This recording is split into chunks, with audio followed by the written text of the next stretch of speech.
Chapitre 27. Des cris de joie. La louange et les cris d'allégresse sont une source de force et de victoire dont le secret échappe totalement aux gens sages et avisés. Le diable enveloppe souvent les âmes d'un voile que rien d'autre ne saurait ôter. Il est des âmes honnêtes qui pourraient avancer sur le chemin de la foi avec une liberté parfaite et constante, si elles voulaient seulement regarder le diable en face et s'écrier « Gloire à Dieu !» au lieu de mener deuil tous les jours de leur vie. Ce voile s'étend parfois sur des auditoires tout entiers. Les regards sont indifférents, insouciants, inquiets. On ne lit dans les yeux ni attention ni désir. Un calme oppressant, une sérénité de mort plane sur toute l'assemblée. Mais qu'un homme baptisé de l'Esprit, avec un poids de gloire dans son âme, vienne et bénisse le Seigneur, et le voile se déchire. Chacun se réveille, se ressaisit, se rappelle où il est, et commence à s'attendre à quelque chose. Les cris d'allégresse et la louange sont au salut ce que la flamme est au feu. Le feu peut produire une grande chaleur et avoir une réelle utilité sans dégager de flamme, mais que celle-ci surgisse, il devient irrésistible et balaye tout devant lui. De même, certaines personnes peuvent être excellentes et posséder le salut. Néanmoins, c'est seulement lorsqu'elles seront remplies du Saint-Esprit qu'on les verra louer le Dieu de gloire à toute heure, en public comme en privé, et que leur salut deviendra irrésistiblement contagieux. Certes, il y a des chrétiens dont les manifestations bruyantes produisent le même effet qu'une charrette vide, cahotant sur des pavés disjoints ou des cartouches tirées à blanc. Leur religion n'est que vain bruit. D'autres, cependant, soupirent après la plénitude de la connaissance de Dieu, le cherchent dans le secret de leur cœur.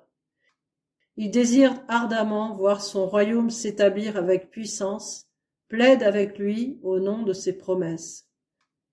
Ils sondent sa parole, la méditent jour et nuit, jusqu'à ce que la pensée même de Dieu, les grandes vérités spirituelles les pénètrent et que leur foi devienne absolue.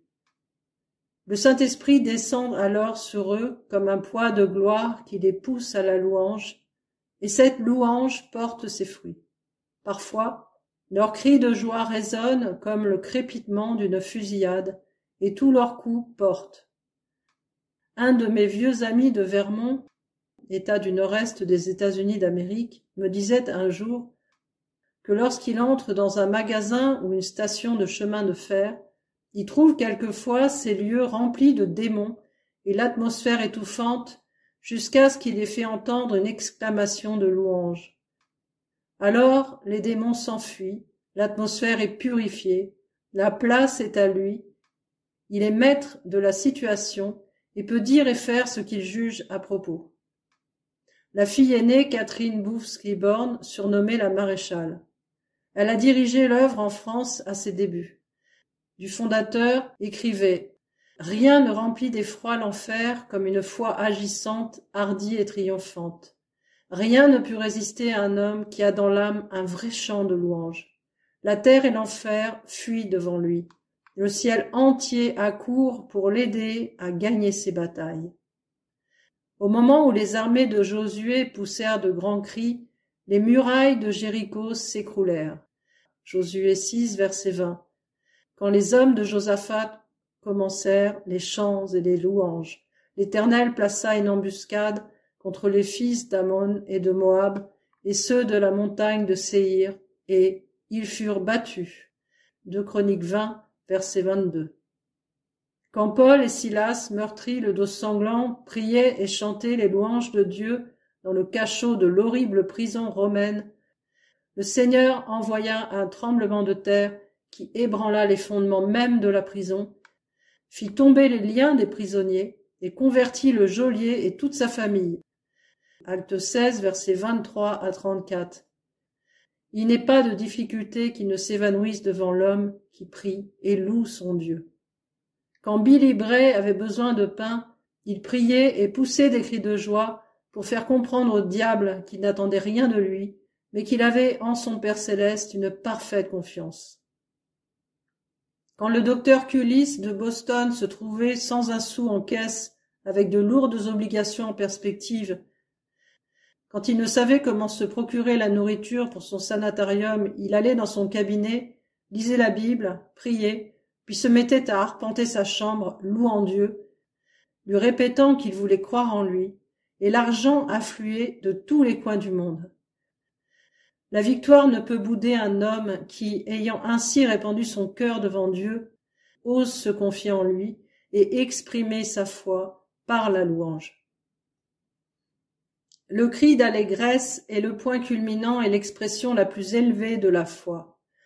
Quand un pécheur s'approche de Dieu avec une vraie repentance et un entier abandon, quand il s'en remet complètement à la miséricorde de Dieu, regardant à Jésus seul pour son salut, et saisi par la foi pleinement et sans crainte, la bénédiction de la justification, la première expression de cette foi, sera la confiance et la louange.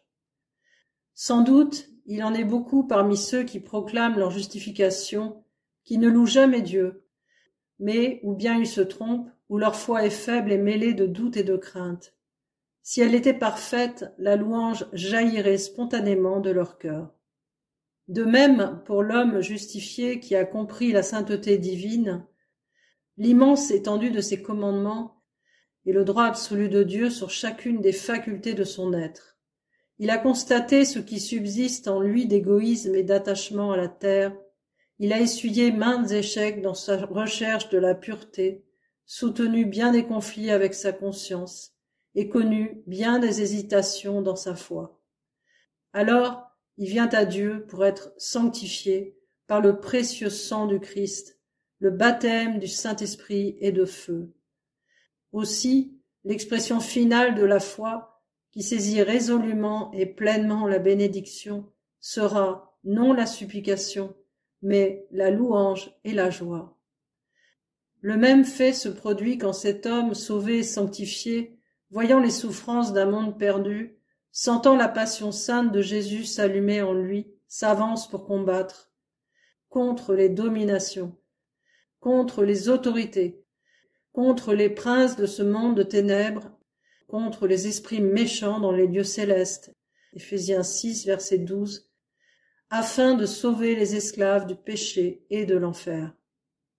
Après avoir demandé avec larmes au Seigneur une effusion de son esprit, après avoir enseigné et prêché aux hommes, les exhortant à se donner entièrement à Dieu, après beaucoup de jeûnes, d'épreuves et de conflits, dans lesquels sa foi et sa patience envers d'autres hommes sont devenues parfaites, auront saisi la victoire, sa prière sera transformée en louange, ses pleurs en cris d'allégresse, et une apparente défaite deviendra un triomphe définitif.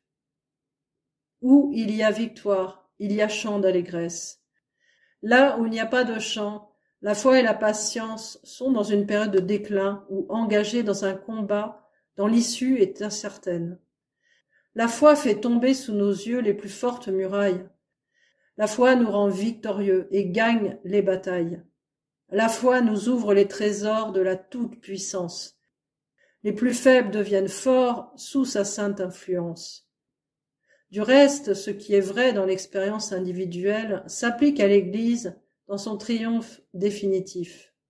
Car après de longues périodes de détresse, de conflits, de fidèles attentes et de terribles épreuves, après les intercessions continuelles de Jésus et les soupirs inexprimables de l'Esprit dans le cœur des croyants, l'Église arrivera enfin à une foi et une patience parfaite, dans l'unité de l'amour, suivant la prière de Jésus dans le 17e chapitre de l'Évangile de Jean. Alors, le Seigneur lui-même, un signal donné, à la voix d'un archange et au son de la trompette de Dieu, descendra du ciel.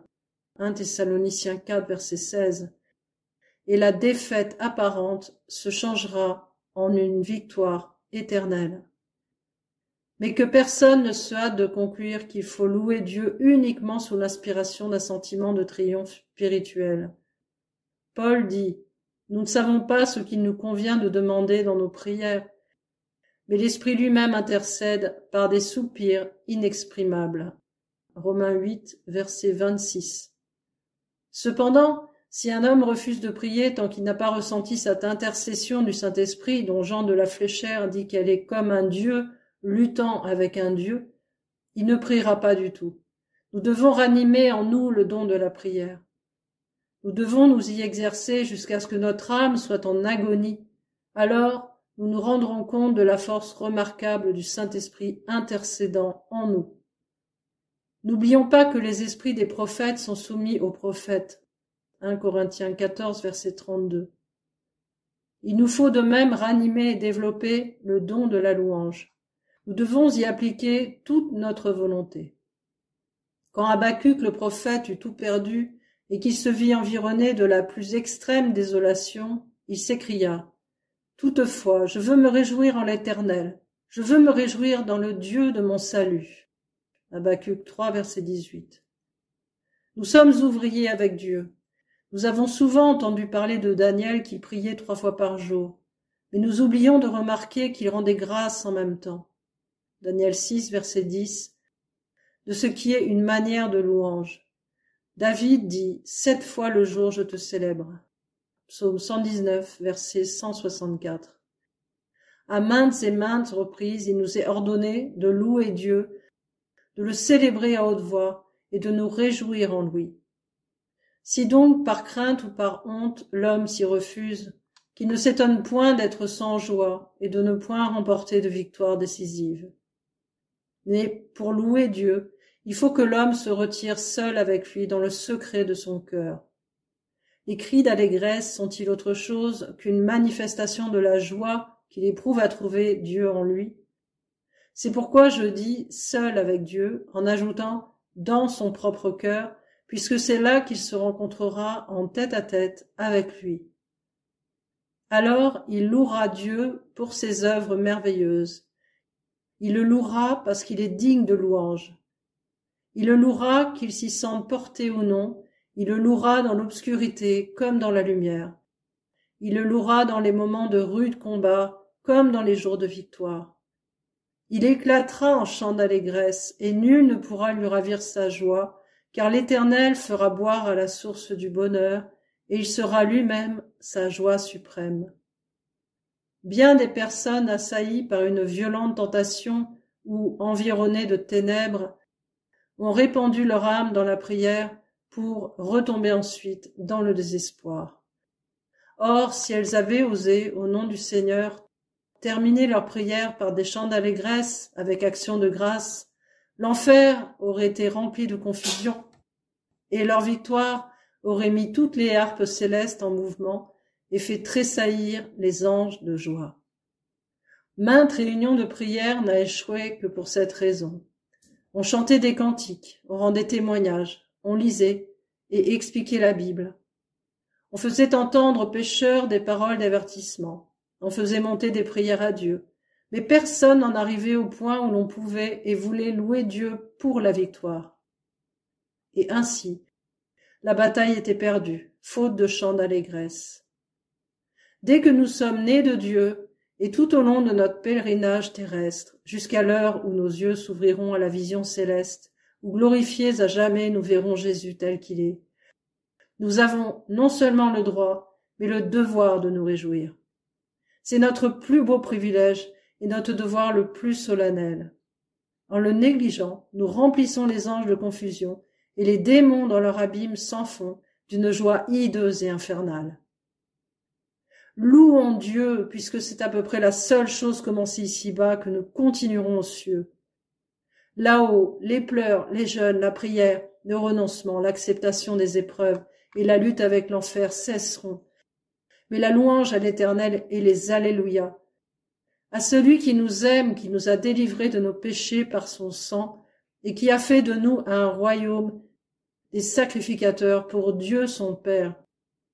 Apocalypse 1, versets 5 et 6. Résonneront dans le ciel durant l'éternité. Que l'Éternel et l'agneau soient bénis dès maintenant et à jamais. Amen.